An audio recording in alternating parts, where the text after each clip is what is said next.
जब चुनाव आता है ना तो आप उस नेता के पीछे भागते हैं जो नेता जो है समय पे आपको धोखा दे। जाइए लोग ना विधायक जी लोगों के पास, सांसद जी लोगों के पास। अभी 130 स्कूल है, मतलब कि कम से कम 50,000 बच्चों का भविष्य बर्बाद हो जाएगा। पार्टी की बात हटाइए, जब मधु कोड़ा निर्दलीय से झारखंड में मुख्यमंत्री बन सकते हैं जी सर, तो मनीष कश्यप निर्दलीय से बिहार का मुख्यमंत्री क्यों नहीं बनेगा? तो वही तो हम बोले हैं कि पार्टी छोड़िए, निर्दलीय से आइए। लाइक कीजिए, सब्सक्राइब कीजिए और शेयर कीजिए और घंटी का बटन दबाना ना भूलें। कमाल का रिकॉर्ड बिहार ने शिक्षा विभाग में बना दिया है। 3 महीना में 4 शिक्षा मंत्री को बदल के प्रोफेसर चंद्रशेखर, उसके बाद से आलोक मेहता जी बने, उसके बाद से प्रभार में विजय चौधरी जी थे, उसके बाद से अभी सुनील कुमार जी बने हुए हैं। और शिक्षा विभाग में किस प्रकार से भ्रष्टाचार है वो आप सभी को पता है, उसके बारे में मैं कुछ नहीं बोलना चाहता हूं। लेकिन नए शिक्षा मंत्री जी से हाथ जोड़ के एक विनती है कि अभी मेरे पास जो गांव में प्राइवेट स्कूल चलता है उसके संचालक हैं। इन लोगों के स्कूल का फीस जो है वो 100 रुपया, 150, 200, 300 रुपया रहता है और गरीब के बच्चों को पढ़ाते हैं। जो गरीब चाहता है कि सरकारी स्कूल में जाके खिचड़ी खा के मेरा बेटा जो है मजदूर ना बने, और उस गरीब के पास पैसा ज्यादा नहीं रहता है कि बड़े बड़े कन्वेंट स्कूल में पढ़ा सके, तो वो गांव के करकट में चल रहे या छोटे छोटे घरों में चल रहे प्राइवेट स्कूलों में बच्चों को पढ़वाते हैं। अब नया नियम आया है, ऑल वेदर स्कूल चाहिए और तभी आपको QR कोड दिया जाएगा। तो ऑल वेदर स्कूल के लिए खाली यही लोग क्राइटेरिया थोड़ी फुलफिल करेंगे, उसके लिए तो सरकारी स्कूल को फुलफिल करना चाहिए, जिसमें बाढ़ के दिन में पानी घुस जाता है, ऊपर छत नहीं है, और 8वां क्लास तक स्कूल में 2 क्लासरूम है, 12वां क्लास तक हमारे गांव में स्कूल खुल गया और 12 क्लासरूम नहीं है। ये सिर्फ और सिर्फ बड़े बड़े जो स्कूल है, जो माफिया लोग हैं, वो लोग जो नहीं चाहते हैं कि छोटे छोटे स्कूलों से 100 रुपया में गार्जियन अपने बच्चों को पढ़ाएं और एक साल बाद जो है फसल कटने के बाद जो है फीस दे के बच्चों को पढ़ा लें, हमारे स्कूल में बच्चों को भेजे। इसलिए एगो नया बखेड़ा चालू हुआ है ऑल वेदर का। सरकारी स्कूल का छत गिर जा रहा है, बच्चे दब के मर जा रहे हैं, कौन है दोषी उसके लिए? ये 130 स्कूल का मेरे पास लिस्ट है पश्चिमी चंपारण का, उसमें से कुछ संचालक लोग आए हैं, इन लोगों की कुछ समस्याएं हैं। पहले तो इन लोगों को QR कोड देने के लिए घूस मांगा जा रहा है और ये लोग घूस नहीं देंगे चाहे कुछ भी हो जाए। कितना मांगा जा रहा था? लगभग 40-50 हजार के आसपास एक स्कूल से। सही बोल रहे हैं कि गलत बोल रहे हैं? आपके बात पे कौन भरोसा करेगा? काहे कि आप सरकार में थोड़ी हैं, आप हैं सरकार में, कौन भरोसा करेगा सर आपके बात पे? अभी तक जो हमारे संचालक बंधु जो हमसे जुड़े हुए हैं, हाँ। उनके पूरे के पूरे बिल्डिंग हाँ। पक्का है हाँ। लेकिन उन्होंने भी घूस नहीं दिया है हाँ। तो उन्हें भी QR कोड नहीं दिया गया। पूरा बिल्डिंग पक्का है, फिर भी उनको QR कोड से वंचित किया गया है। हम बोले थे ना के पाठक जी, फिर से हम आपको चैलेंज कर रहे हैं, आप बहुत अच्छा काम करते हैं और सच में हम बोलते हैं, अरे कार्रवाई कीजिए ना जिला शिक्षा पदाधिकारी जैसे लोगों पे। मेन भ्रष्टाचार का शुरुआत शिक्षा विभाग में वहीं से हो रहा है, पश्चिमी चंपारण में है हम। एक बार कार्रवाई होना चाहिए, एक बार जांच भी होना चाहिए। हमारे कॉलोनिया में जो है शिक्षा विभाग का कार्यालय है, 12 बजे रात तक काम हो रहा है, काम हो रहा है, एक बार जांच हो जाए। हम ही नहीं कह रहे हैं, अच्छा काम हो रहा है, 12 बजे रात तक अच्छा काम हो रहा है तो भारत रत्न का एगो टुकड़ा देना चाहिए। कर्पूरी ठाकुर के बाद जो है बेतिया के जो जिला शिक्षा पदाधिकारी है उनका नाम रेकमेंड किया जाए भारत रत्न के लिए। सही है कि नहीं? बहुत अच्छा काम कर रहे हैं शिक्षा विभाग में, और नहीं कर रहे हैं तो कार्रवाई किया जाए। हम ही थोड़ी बोल रहे हैं कि वो भ्रष्ट है, हम बोल रहे हैं कि अगर ईमानदार हैं तो भारत रत्न का एगो टुकड़ा कर्पूरी ठाकुर के बाद उन्हीं का नंबर लगा दिया जाए। अगर ईमानदार नहीं है तो कार्रवाई किया जाए। 130 स्कूल का लिस्ट है मेरे पास, देखिए ये देखिए पूरा 130 स्कूल का लिस्ट पूरा।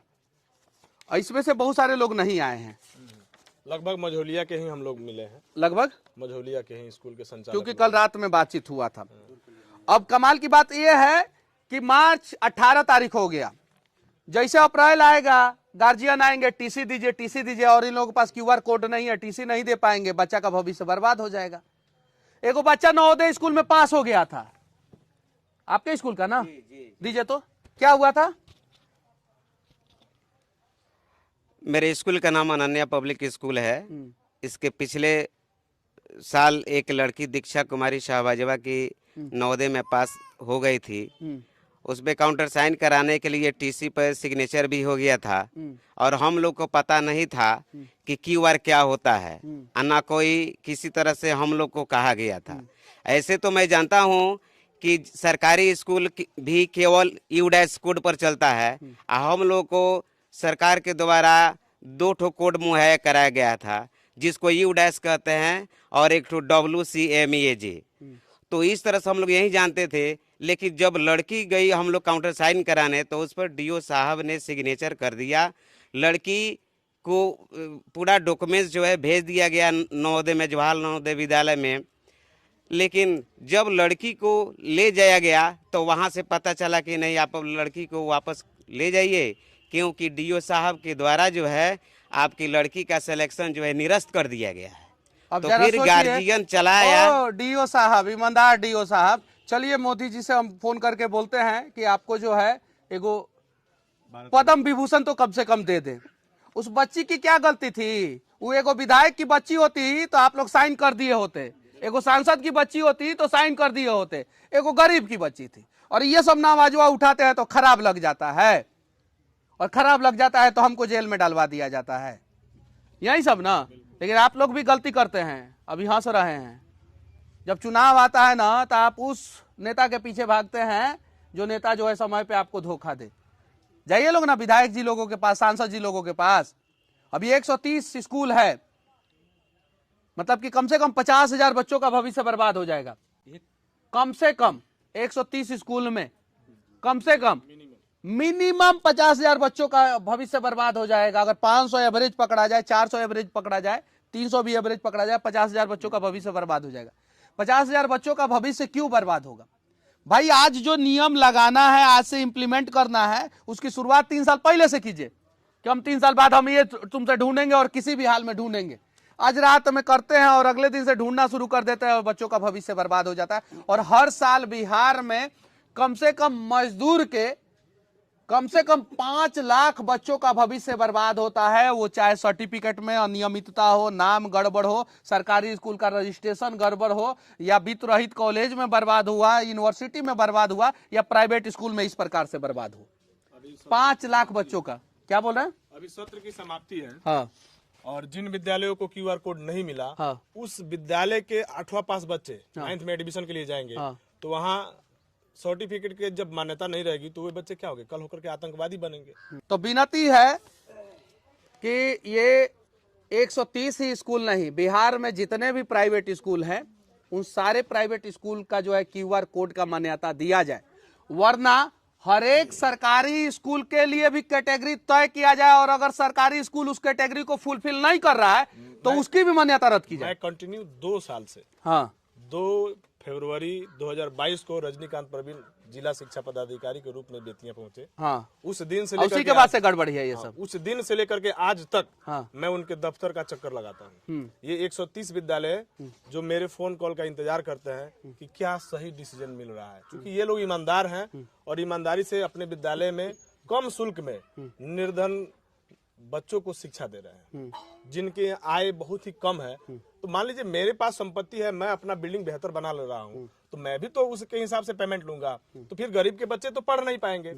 तो 2 फरवरी 2022 से आज तक दफ्तर का बार बार चक्कर लगाने के बाद अभी तक मुझे सिर्फ आश्वासन मिला है। ये लोग चाहते हैं क्या कि जो बिहार के शिक्षा व्यवस्था का रीढ़ का हड्डी है जो स्कूल, वो सारे स्कूलों को खत्म कर दिया जाए, या तो दलालों को रखा जाए जो बड़े बड़े शिक्षा माफिया है, जो बड़ा बड़ा स्कूल चला रहे हैं। भारत में बहुत सारा स्कूल है जिसमें एडमिशन लेने से पहले जो है गार्जियन का सिविल स्कोर चेक किया जाता है, उनका जो है कैरेक्टर सर्टिफिकेट मांगा जाता है, उनका जो है एजुकेशन क्वालिफिकेशन का सर्टिफिकेट मांगा जाता है, उसके बाद एडमिशन होता है। अब मजदूर कहां से एजुकेशन क्वालिफिकेशन का सर्टिफिकेट देगा? वो कहां से सिविल स्कोर देगा? तो वो तो या तो उसमें स्कूल में बच्चों को पढ़ाए, या तो सरकारी में पढ़ाए। सरकारी में पढ़ाएगा, मजदूर बन जाएगा, मजदूर का बेटा मजदूर बन जाएगा। बिहार का सरकारी स्कूल का स्थिति ऐसा है। आज भी हमारे यहाँ के सिस्टम क्या है कि लोग समय से शुल्क नहीं दे पाते। गन्ना जाई, परमेंट आई, तब दी आई। हाँ। अगर किसी साल किसी के घर शादी पड़ गया तो उस साल फीस ऐसे ही रह गया।